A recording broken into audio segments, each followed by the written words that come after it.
नमस्कार मित्रों। आज हम फोटोसिंथेसिस के बारे में डिटेल से बात करेंगे। देखिए, क्लास 11th के अंदर फोटोसिंथेसिस जो है वो प्लांट फिजियोलॉजी के अंदर एक यूनिट दे रखी है, जिसमें फोटोसिंथेसिस एक चैप्टर है। तो ये चैप्टर 11th में बिल्कुल बेसिक होता है और डिफ़िकल्ट जो है वो क्यों लग जाता है बच्चों को, क्योंकि इसमें बहुत सारी ऐसी चीज़ें हैं जो बच्चे पहली बार पढ़ते हैं।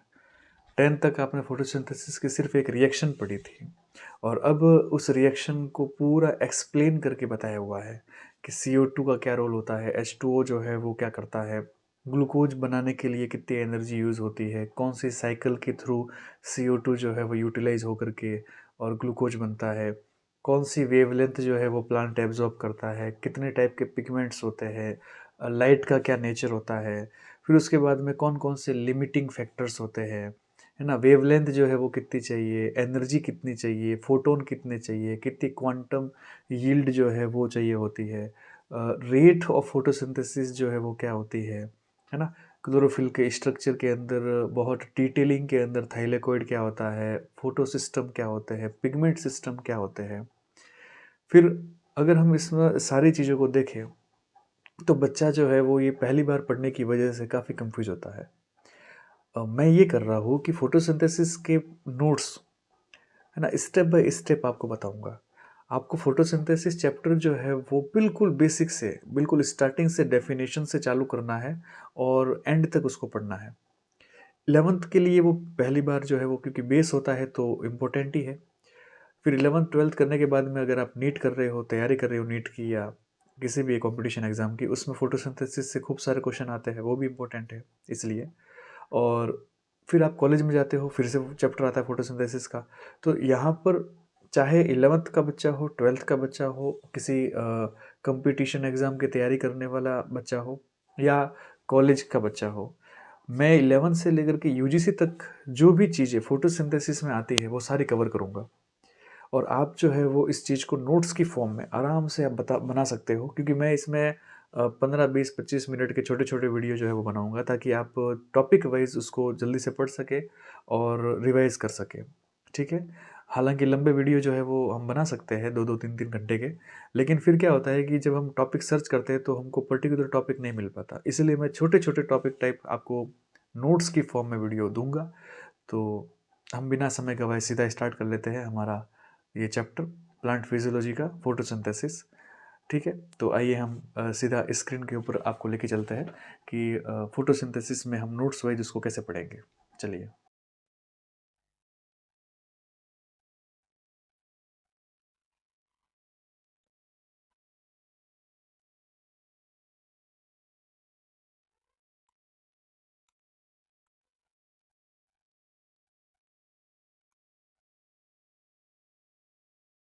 देखिए, अगर हम फोटोसिंथेसिस को नॉर्मली साधारण भाषा में अगर बोले, एक लाइन में बोलना चाहे, तो क्या हो जाएगा कि फोटोसिंथेसिस जो है वो एक टाइप की ऑक्सीडेशन रिडक्शन रिएक्शन होती है।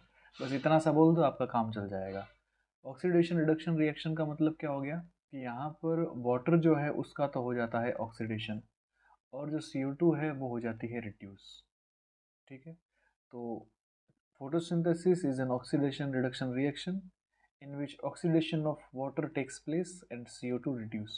और इसी चीज़ को, मतलब फोटोसिंथेसिस की डेफिनेशन को अगर आपको थोड़ा एक्सप्लेन करके लिखना है तो आप ये कह सकते हो कि इसमें दो चीज़ें जो है वो कन्वर्ट होती है। एक CO2 कन्वर्ट होता है और एक जो है वो वाटर कन्वर्ट होता है। किस में कन्वर्ट होगा? तो CO2 और वाटर जो है वो कन्वर्ट हो जाता है शुगर के अंदर। इतनी बात आपको ध्यान रखना है। तो डेफिनेशन क्या हो जाएगी? डेफिनेशन हो जाती है conversion of CO2 obtained from the atmosphere. CO2 को तो एटमोसफेयर से लिया है, गैस है वो। And water absorbed from the soil by the green plant in the presence of sunlight. तो देखिए, CO2 और वाटर दोनों को सनलाइट की प्रेजेंस में किस में कन्वर्ट कर देना है? केमिकल एनर्जी में। ठीक है। तो sunlight into chemical energy in the form of sugar. तो शुगर में हमने चेंज कर दिया CO2 और वाटर को सनलाइट की प्रेजेंट में, उसी चीज़ को हम बोलते हैं फोटोसिंथेसिस। तो फोटोसिंथेसिस की डेफिनेशन जो है वो आप ये ऊपर वाले लिख दोगे तो भी सही है, ठीक है, बिल्कुल शॉर्ट में, कि फोटोसिंथेसिस एक ऑक्सीडेशन रिडक्शन रिएक्शन होती है। और अगर नीचे वाले लिख देते हो, ठीक है, जो कि वो जो फॉर्मूला है फोटोसिंथेसिस का, उसको एक्सप्लेन कर रहे हैं हम।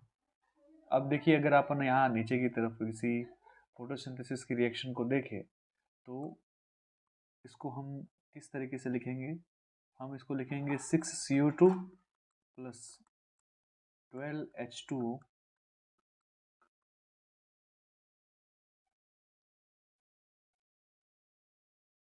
और ये कन्वर्ट हो जाता है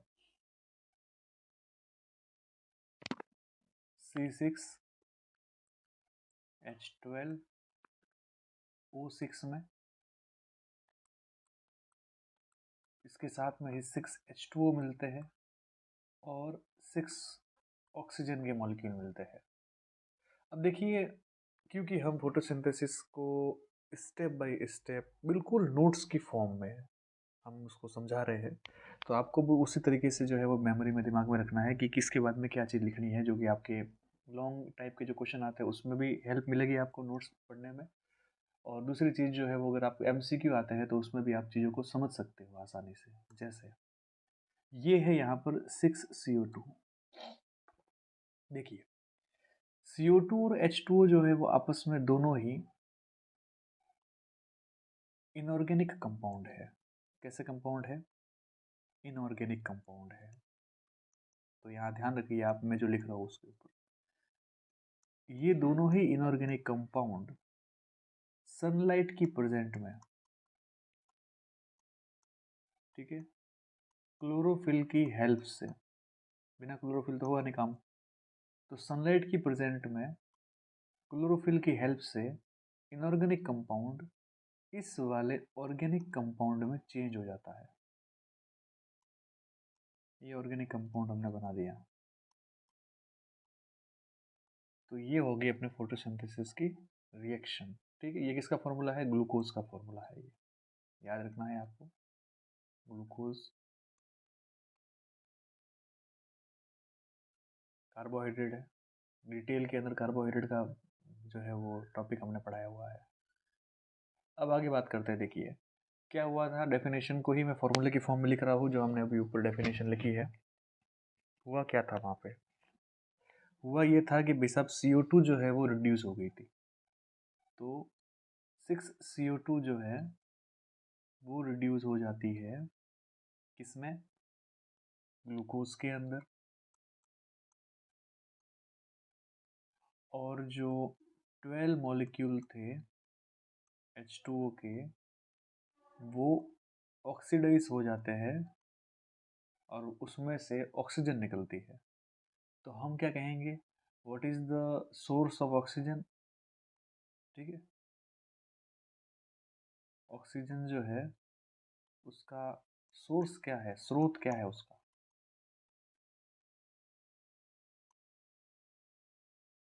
वाटर का मॉलिक्यूल होता है।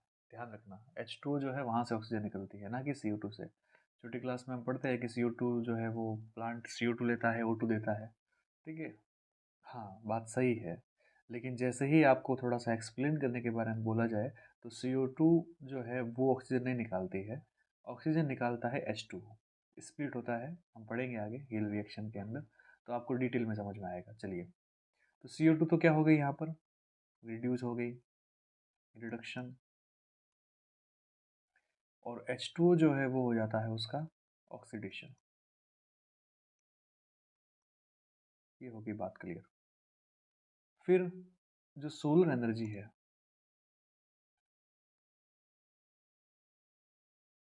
सोलर एनर्जी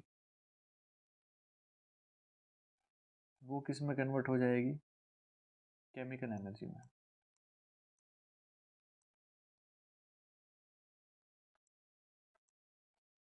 ये सारी बातें जो है वो आपको फोटोसिंथेसिस की डेफिनेशन में आपको हमने बताई थी, और इसी को हमने यहाँ पर फॉर्मूला की फॉर्म में लिख दिया है। अब देखिए, CO2 जो है वो कितने मॉलिक्यूल है? 6। तो मैं यहाँ पर ऐसे छोटे छोटे मॉलिक्यूल बना देता हूँ, जिसमें CO2 आ गए है, H2 आ गया है, ये छोटे छोटे मॉलिक्यूल है। और ये मॉलिक्यूल जो है वो एक बड़ा मॉलिक्यूल बना रहे हैं ग्लूकोज का। ये हो गया ग्लूकोज का मॉलिक्यूल। तो हम क्या कह रहे हैं, समझाने का मेरा मतलब क्या है कि जब कभी भी छोटे मॉलिक्यूल्स मतलब स्मॉल मॉलिक्यूल्स किसी कॉम्प्लेक्स में कन्वर्ट होता है, ये कॉम्प्लेक्स मॉलिक्यूल है, बड़ा मॉलिक्यूल है ये, तो जब स्मॉल मॉलिक्यूल किसी कॉम्प्लेक्स मॉलिक्यूल में कन्वर्ट हो जाएगा तो उसमें एनर्जी जो है वो यूज़ होती है। यहाँ पर क्या एनर्जी, यहाँ पर हम क्या बोल रहे हैं, क्या ऐड होगा यहाँ पर, ऊर्जा। क्योंकि बिना एनर्जी के तो स्मॉल मॉलिक्यूल्स कॉम्प्लेक्स मॉलिक्यूल में बन ही नहीं सकते। तो एनर्जी जो है उसकी हेल्प लग रही है। तो यहाँ से हमको दो वर्ड मिलते हैं। एक वर्ड मिलता है स्मॉल का कॉम्प्लेक्स में कन्वर्ट होने पर, जिसको हम बोलते हैं एनाबॉलिक रिएक्शन। तो फोटोसिंथेसिस से कैसी रिएक्शन हो जाएगी, एनाबॉलिक रिएक्शन हो जाएगी। और एनाबॉलिक का मतलब क्या होता है, जिसमें छोटे मॉलिक्यूल को हम कॉम्प्लेक्स मॉलिक्यूल में कन्वर्ट करते हैं। और उसी के साथ में क्योंकि इसमें एनर्जी जो है वो यूज़ हो रही है, यूटिलाइज हो रही है, तो इसमें एनर्जी की यूज़ होने पर एक और वर्ड आ जाता है एंडरगोनिक रिएक्शन।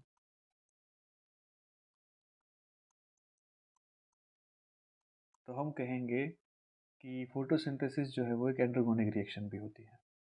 ठीक है, तो ये चीज़ क्लियर हो जानी चाहिए कि हमको फोटोसिंथेसिस में किस तरीके से चीज़ों को लिखना है। और मैं इन सभी चीज़ों को अगर एक ही लाइन पे लिखूं तो मैं कैसे लिखूंगा, मैं इसमें बोलूँगा कि देखो फोटोसिंथेसिस क्या है, व्हाट इज़ फोटोसिंथेसिस। फोटोसिंथेसिस क्या होता है, एक तो हमने बोला था स्टार्टिंग में कि ये एक ऑक्सीडेशन रिडक्शन रिएक्शन होती है। फिर हमने क्या कहा, ये एक एनाबॉलिक रिएक्शन होती है। ये भी समझ लिया हमने एनाबॉलिक का मतलब क्या होता है। और अभी हम क्या कह रहे हैं, ये एक एंडरगोनिक रिएक्शन होती है, जिसमें एनर्जी जो है वो यूटिलाइज होती है।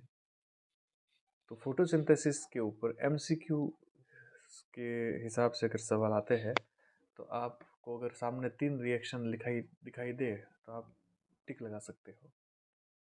फिर बात चलती है, देखो मैं यहाँ पर कुछ नोट की बात बता रहा हूँ कि एक ग्लूकोज जो है, क्योंकि हम यहाँ सारा खेल जो है वो क्या कर रहे हैं, ग्लूकोज बनाने पर, फोटोसिंथेसिस में हम ग्लूकोज बना रहे हैं।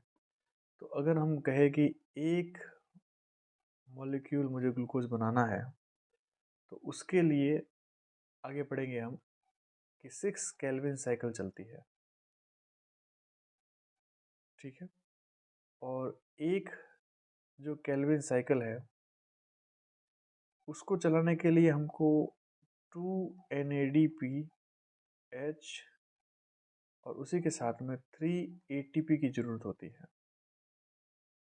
यहाँ से क्वेश्चन आता है, इसलिए मैंने यहाँ पर आपको ये चीज़ पहले बताई है। और जब हम इसे कैलकुलेशन करते हैं तो हम देखते हैं कि टोटल मिलाकर के एक ग्लूकोज मॉलिक्यूल बनाने में हमको 54 ATP की ज़रूरत होती है। और यहाँ से बहुत बार क्वेश्चन पूछे हुए हैं कि एक ग्लूकोज मॉलिक्यूल को बनाने में कितने एटीपी चाहिए, तो 54 एटीपी चाहिए। अब अगर इसी चीज़ को थोड़ा सा मैं समझाऊँ, देखो वे हालांकि ये तो हम आगे पढ़ेंगे कि ये क्या होती है केल्विन साइकिल, या NADPH क्या होता है, ATP क्या होता है, लेकिन क्योंकि यहाँ पर हम फोटोसिंथेसिस को मतलब एक डेफिनेशन के हिसाब से और एक ओवरव्यू के हिसाब से उसकी जो रिएक्शन है उसको देख रहे हैं, तो हमने जब यहाँ पर लिखा, ये वाली चीज़ लिखी, ये वाली जो रिएक्शन लिखी है हमने फोटोसिंथेसिस वाली, तो हम कह रहे हैं कि भाई यहाँ जो एनर्जी है वो कितनी लग रही है, तो इसमें एनर्जी लग रही है 54। अब इसका हिसाब लगाया अपन तो देखो एक केल्विन साइकिल जो है उसमें 2 NADPH की जरूरत होती है, और हर एक NADPH के पास में 3 ATP होता है, तो उसके हिसाब से दो के पास में कितने हो गए, 6 ATP हो गए। तो एक केल्विन साइकिल में 6 ATP तो यहाँ से और 3 ATP यहाँ से, कितने हो गए, 9 ATP। 6 चलेगी तो कितना हो जाएगा, 9×6 = 54। ठीक है, तो ये हिसाब, अब इसका हिसाब किताब भी आगे करेंगे, हम डिटेल में बताएंगे कि कैसे ये स्विफ्ट और एटीपी बनता है। अभी तो सिर्फ आपको याद रखना है कि एक ग्लूकोज बनाने में कितने एटीपी यूज होते हैं, 54 एटीपी यूज होते हैं। ठीक है।